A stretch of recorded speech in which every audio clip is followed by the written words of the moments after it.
A Series of Unfortunate Events. Book the First by Lemony Snicket. The Bad Beginning.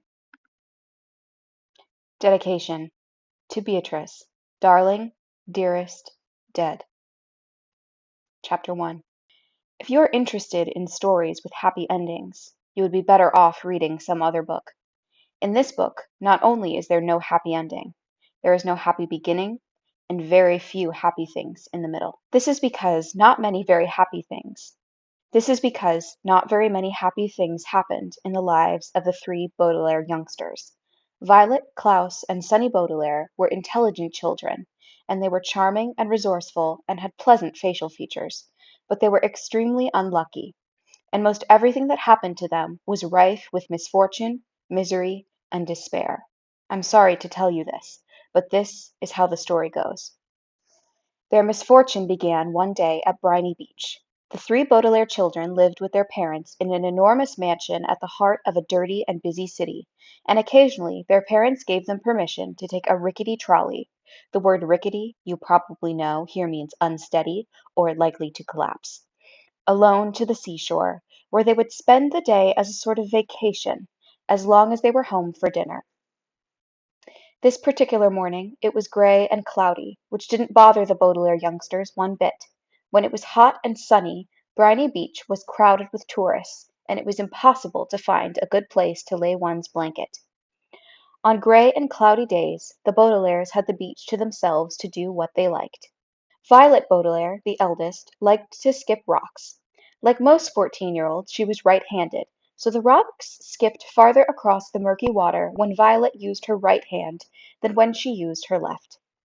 As she skipped rocks, she was looking out at the horizon and thinking about an invention she wanted to build. Anyone who knew Violet well could tell she was thinking hard, because her long hair was tied up in a ribbon to keep it out of her eyes. Violet had a real knack for inventing and building strange devices, so her brain was often filled with images of pulleys, levers, and gears, and she never wanted to be distracted by something as trivial as her hair. This morning she was thinking about how to construct a device that could retrieve a rock after you had skipped it into the ocean. Klaus Baudelaire, the middle child and the only boy, liked to examine creatures in tide pools. Klaus was a little older than 12 and wore glasses, which made him look intelligent. He was intelligent. The Baudelaire parents had an enormous library in their mansion, a room filled with thousands of books on nearly every subject. Being only 12, Klaus of course had not read all of the books in the Baudelaire library, but he had read a great many of them and had retained a lot of information from his readings. He knew how to tell an alligator from a crocodile. He knew who killed Julius Caesar. And he knew about the tiny, slimy animals found at Briny Beach, which he was examining now. Sunny Baudelaire, the youngest, liked to bite things. She was an infant and very small for her age, scarcely larger than a boot. What she lacked in size, however, she made up for with the size and sharpness of her 4 teeth.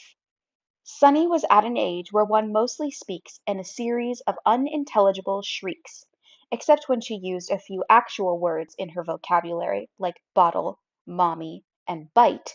Most people had trouble understanding what it was that Sunny was saying. For instance, this morning she was saying "Yak!" over and over, which probably meant, "Look at the mysterious figure emerging from the fog." Sure enough, in the distance along the misty shore of Briny Beach, there could be seen a tall figure striding towards the Baudelaire children. Sunny had already been staring and shrieking at the figure for some time when Klaus looked up from the spiny crab he was examining and saw it too. He reached over and touched Violet's arm, bringing her out of her inventing thoughts. "Look at that," Klaus said, and pointed toward the figure. It was drawing closer, and the children could see a few details. It was about the size of an adult, except its head was tall and rather square. "What do you think it is?" Violet asked. "I don't know," Klaus said, squinting at it, "but it seems to be moving toward us." "We're alone on the beach," Violet said a little nervously. "There's nobody else it could be moving toward." She felt the slender, smooth stone in her left hand, which she'd been about to try to skip as far as she could. She had a sudden thought to throw it at the figure, because it seemed so frightening. "It only seems scary," Klaus said, as if reading his sister's thoughts, "because of all the mist." This was true. As the figure reached them, the children saw with relief that it was not anybody frightening at all, but somebody they knew, Mr. Poe. Mr. Poe was a friend of Mr. and Mrs. Baudelaire's whom the children had met many times at dinner parties.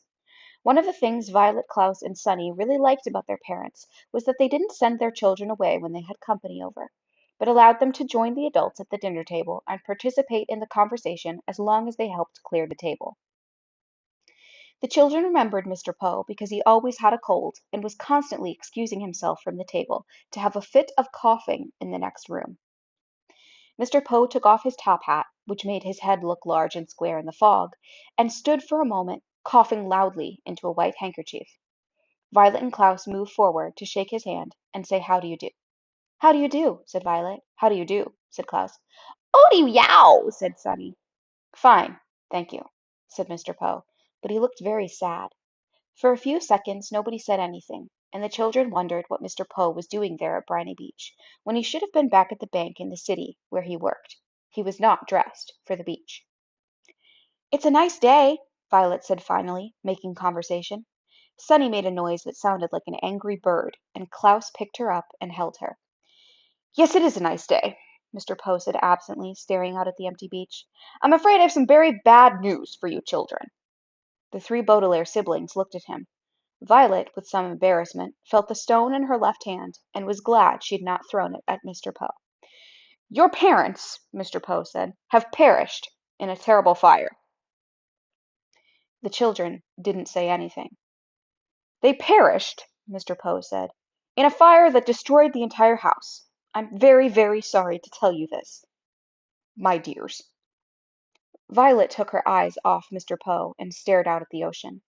Mr. Poe had never called the Baudelaire children "my dears" before.